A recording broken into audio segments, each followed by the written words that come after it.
नमस्कार विद्यार्थियों, आज जिस विषय पर हम चर्चा करेंगे वह विषय है उपभोक्ता की विशेषताएं। उपभोक्ता क्या होता है ये हमने हमारे पिछले वीडियोस में देख रखा है। अब उसकी विशेषताओं के बारे में हम यहाँ पर चर्चा कर लेते हैं। पहला पॉइंट इसमें यह है कि उपभोक्ता कोई भी व्यक्ति हो सकता है, चाहे वह महिला हो, चाहे वह पुरुष हो, चाहे वह वृद्ध हो, चाहे वह जवान हो, चाहे वह बच्चा हो। ठीक है, इसमें हम कोई भी भेदभाव नहीं करते हैं कि उपभोक्ता कौन हो सकता है। उपभोक्ता XYZ कोई भी व्यक्ति हो सकता है। जो क्रेता है वो उपभोक्ता हो सकता है। हाँ, क्रेता बिल्कुल उपभोक्ता हो सकता है। जब उसने किसी और से चीजें क्रय करी होती है तब उसको हम उपभोक्ता की श्रेणी में रख सकते हैं।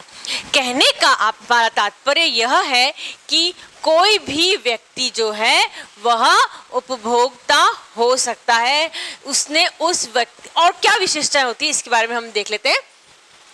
सेकंड पॉइंट इसमें यह है कि वस्तु और सेवा दोनों उपभोग में शामिल होती हैं। वस्तु यानी ऐसी चीजें जो हम खरीदते हैं, है ना। कोई भी एक्सपर्ट, चाहे आप मटेरियल की बात कर लें, चाहे आप कपड़ों की बात कर लें, चाहे आप इलेक्ट्रॉनिक मीडिया की बात कर लें, चाहे आप इलेक्ट्रॉनिक आइटम्स की बात कर लें, चाहे आप बर्तन की बात कर लें, XYZ या अनाज की बातें कर लें, फूड आर्टिकल्स की बात कर लें, कोई भी सामान यदि आप खरीदते हैं, जो वस्तु आप खरीदते हैं हम उसको वस्तु की श्रेणी में रखते हैं। ठीक है, नेक्स्ट पॉइंट दे रखा है सेवा। सेवा क्या होती है? जैसे डॉक्टर्स हैं, डॉक्टर्स ने हमें क्या दी? सेवाएं दी। ठीक है, डॉक्टर्स ने हमें क्या दी? सेवाएं दी। तो आप उस डॉक्टर के उपभोक्ता हुए। ठीक है, हम आपको बताते हैं, जैसे प्राइवेट एग्जाम्पल ले रहे हैं हम यहाँ पे, क्योंकि हम हॉस्पिटल्स का एग्जाम्पल इसलिए ले रहे हैं यहाँ पे क्योंकि एक बहुत कॉमन सा एग्जाम्पल है। आप डॉक्टर के पास गए, डॉक्टर को दिखाने गए, डॉक्टर को आपने दिखाया, आपका ट्रीटमेंट सही गया। और कोई डॉक्टर नहीं चाहता है बच्चों कि उसके द्वारा जो ट्रीट किया गया व्यक्ति है, उसके द्वारा जो सेवा दी गई है वह उपभोक्ता को वो खराब हो, है ना। तो ट्रीटमेंट देखा जाता है, यानी वो डॉक्टर क्या कर रहा है? सेवा कर रहा है। पुलिसकर्मी क्या कर रहा है? सेवा कर रहा है। ये दो जने फ्रंट वॉरियर के रूप में आपको ये कोरोना काल में देखे गए हैं। तो वस्तु के बारे में मेरे ख्याल से आपको क्लियर कट है। ठीक है, वस्तु वह कोई भी वस्तु, इलेक्ट्रॉनिक आइटम्स हो, आज के अनाज हो, कुछ भी आइटम्स जो आपने खरीदे हो उसको हम वस्तु का नाम दे रहे हैं। डॉक्टर्स जो हमारी सेवा करते हैं हम उनको सेवा का नाम दे रहे हैं। पुलिसकर्मी आपकी सेवा कर रहे हैं, आप उनके उपभोक्ता हुए। मेरे ख्याल से मैं क्लियर हूँ इस पॉइंट पे, है ना। उपभोक्ता कौन हुआ? कोई भी व्यक्ति उपभोक्ता हो गया। सेकंड, वस्तु और सेवा दोनों उपभोग में शामिल हैं। डॉक्टर की और पुलिसकर्मी की आप जो सेवा कर रहा है वो आपके उपभोग में शामिल है, और चूंकि आप उसका उपभोग कर रहे हैं इसलिए आप क्या हुए? उसके उपभोक्ता हुए। ठीक है, आप क्या हुए? आप उसके उपभोक्ता हुए। नेक्स्ट है, वस्तु या सेवा के मूल्यों का भुगतान करना बहुत आवश्यक है। यानी आपने जो वस्तु ली है, मेन पॉइंट कि आपने उसका अमाउंट दिया है। डॉक्टर की आपने निःशुल्क सेवा ली है तो वह उपभोक्ता में शामिल नहीं होगा, परंतु डॉक्टर की यदि आपने सेवाएं सशुल्क ली है तो वह किस में शामिल होगा? ये आपका उपभोक्ता में शामिल होगा, है ना। तो आप किसी की भी बात कर ले, तो आप कोई वस्तु खरीद रहे हैं या किसी से आप सेवाएं ले रहे हैं तो आपको उस वस्तु का या आपको उस सेवा का मूल्य का भुगतान करना आवश्यक है। जब तक आपने उसके मूल्य का भुगतान नहीं किया है तब तक कहने का तात्पर्य है कि आपने उसको उपभोग नहीं किया है, आप उसके उपभोक्ता नहीं है। ठीक है, यानी उपभोक्ता वही व्यक्ति होता है जो उस वस्तु का उपभोग करता है और साथ में उसको शुल्क अवश्य देता है, उसको भुगतान अवश्य करता है। मेरे ख्याल से ये पॉइंट क्लियर है। नेक्स्ट पॉइंट करते हैं, अंतिम उपभोग अनिवार्य है।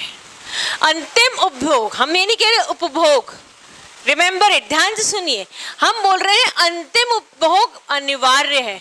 यानी आपने तो बोला डॉक्टर को आज दिखाया, ठीक है, आपने बोला नेक्स्ट डे मेरे को तो दवाइयों का असर ही नहीं आया, इनकी जो सेवाएं है वो मेरे किसी का लायक नहीं है और मुझे मैं उपभोक्ता का जो मंच है उसमें जाऊं नहीं।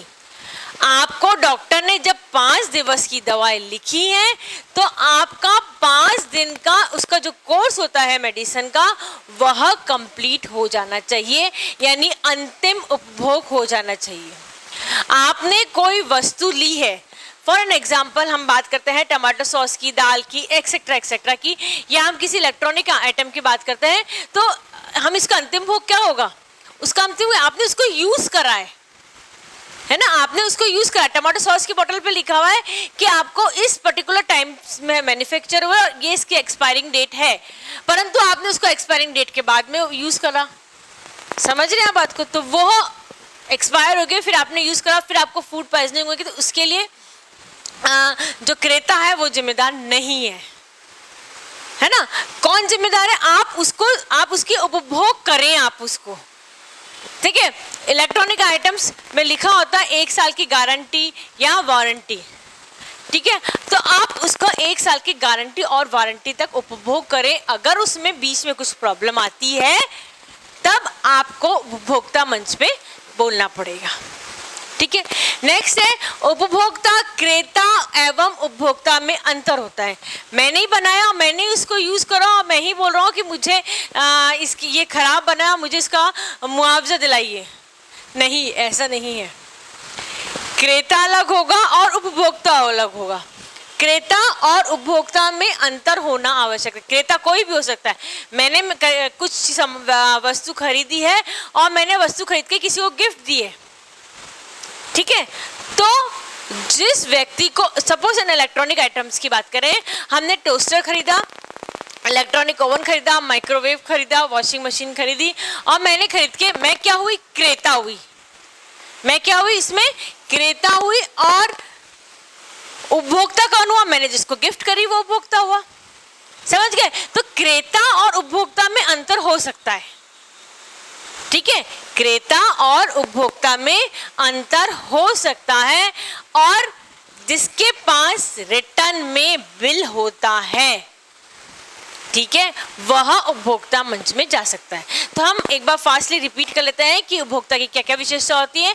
उपभोक्ता कोई भी व्यक्ति हो सकता है, छोटा बच्चा से लेके, छोटा बच्चा यानी कि जन्म के तुरंत पश्चात, जी हाँ बिल्कुल, वह भी उपभोक्ता हो सकता है। जितने भी डायपर्स यूज़ किए जाते हैं, जितने भी क्रीम्स यूज़ की जाती है, जो भी प्रोडक्ट्स यूज़ की जाते हैं, वो बच्चे के शरीर पे लगते हैं, यानी कि वो उसका उपभोग कर रहा है। क्रेता कोई और है ना, क्रेता कोई और है, पेरेंट्स क्रेता है, परंतु उपभोग कौन कर रहा है? छोटा बच्चा यूज कर रहा है। तो क्रेता और उपभोक्ता में अंतर हो सकता है। पहला पॉइंट, उपभोक्ता कोई भी व्यक्ति हो सकता है, छोटा बच्चा से लेके वृद्ध व्यक्ति तक, महिला से लेके पुरुष तक, लड़का लड़की XYZ कोई भी उपभोक्ता हो सकता है। इसमें कोई लिंग भेद नहीं है, कोई जाति भेद नहीं है। कहने का तात्पर्य उपभोक्ता कोई भी, या आप कहें कि गरीबी अमीरी, ऐसा कुछ भी नहीं है। कोई भी व्यक्ति हमारा उपभोक्ता हो सकता है। वस्तु एवं सेवा दोनों उपभोग में शामिल है। इस पॉइंट को हमने अच्छे तरह से क्लियर कर दिया था आपको, और मेरे ख्याल से आपको समझ में भी आ गया था। नेक्स्ट पॉइंट है, वस्तु और सेवा का मूल्य का भुगतान आवश्यक होता है। जब तक आपको कोई फ्री गिफ्ट कर रहा है तो आप उसके ऊपर इल्जाम नहीं लगा सकते हैं। किसी से आपने निःशुल्क सलाह ली कि मुझे तो इसका असर नहीं आया, क्योंकि आपने उसका भुगतान नहीं किया है, इसलिए आप उसके पर दावा नहीं लगा सकते, या उसके ऊपर उसके खिलाफ कंप्लेन नहीं कर सकते हैं। नेक्स्ट है, अंतिम उपभोग आवश्यक होता है। क्या आवश्यकता है बच्चों? अंतिम, किसी भी वस्तु या सेवा का अंतिम उपभोग आवश्यक होता है। और क्रेता और उपभोक्ता में अंतर होता है। क्रेता और उपभोक्ता में अंतर होता है, यह भी हमने आपको बच्चे के एग्जाम्पल के द्वारा भी समझाया है। तो कहने का तात्पर्य है कि उपभोक्ता की अलग अलग विशेषताएं होती हैं, और उन विशेषताओं को मध्य नजर रखते हुए हमें